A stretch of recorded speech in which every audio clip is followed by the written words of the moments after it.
President Donald Trump campaigned on reducing the prices of groceries, but his new order imposing stiff tariffs on imports from Mexico, Canada, and China appear to go against that promise to voters. U.S. trade partners are already punching back. The higher costs likely to hit American businesses and consumers hard. Eyewitness News reporter Tim Caputo joins us live now with the latest on this escalating trade war. Tim? Jory, Michelle, the back and forth has already begun, and it won't be long before you start feeling the pinch at not just grocery stores like the one behind me, but potentially hardware stores and even car dealerships. Because between lumber from the north and limes from the south, there's a whole long list of items that soon could cost more because of these tariffs.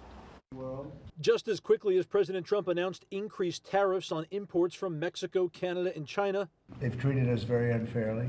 Tonight there's swift retaliation from both our North American neighbors. Canada will be responding to the U.S. trade action with 25% tariffs against $155 billion worth of American goods. The emerging trade war comes after the president signed executive orders hitting Canada and Mexico with 25% tariffs and China with 10% tariffs, blaming them for illegal immigration and drug trafficking. The president, well aware the cost could fall on average Americans. There could be some temporary short-term disruption, and people will understand that. Experts say American families could pay upwards of $800 more this year after companies that are stuck paying the increased tariffs then pass along the costs. There are tens of billions of dollars worth of groceries that come from our neighbors to the north and south. Canada is our biggest importer of grains, livestock and meat, sugar and poultry. Mexico provides the U.S. more fruits and vegetables than any other country.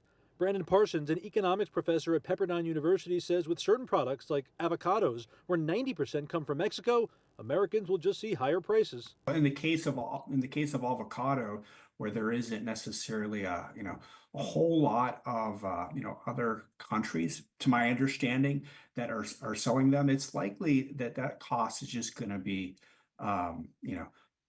added to the consumer. The same could happen for alcohol, clothes, electronics, and cars. The tariffs on oil and gas could also hike prices at the pump by as much as 70 cents a gallon. Tonight, Canada, matching Trump's tariffs in percentage and scale, while urging Canadians to avoid American staples. Like the American tariffs, our response will also be far-reaching and include everyday items such as American beer, wine, and bourbon, fruits and fruit juices, including orange juice, along with vegetables, perfume, clothing, and shoes. President Trump not yet responding to the retaliation, but if the trade war escalates even more, it might just mean more money out of your pocket. There is an escalation clause, and this escalation clause is saying that, hey, if you guys throw tariffs back on us, we're just going to increase tariffs. When we have this going back and forth, it just leads to a trade war where everybody's just worse off. And tonight, Mexican President Claudia Sheinbaum announcing there will be retaliatory tariffs coming from Mexico, though she didn't provide any specifics. As for those U.S. tariffs for Mexico, Canada, and China, those are set to go into effect on February 4th. We're live in Burbank tonight. Tim Caputo, ABC 7 Eyewitness News. Hello, I'm Mark Brown. Get more great ABC 7 content by clicking the subscribe button for our YouTube channel. And download the ABC 7 Los Angeles streaming app on Fire TV, Android TV, Apple TV, and Roku to watch on your TV.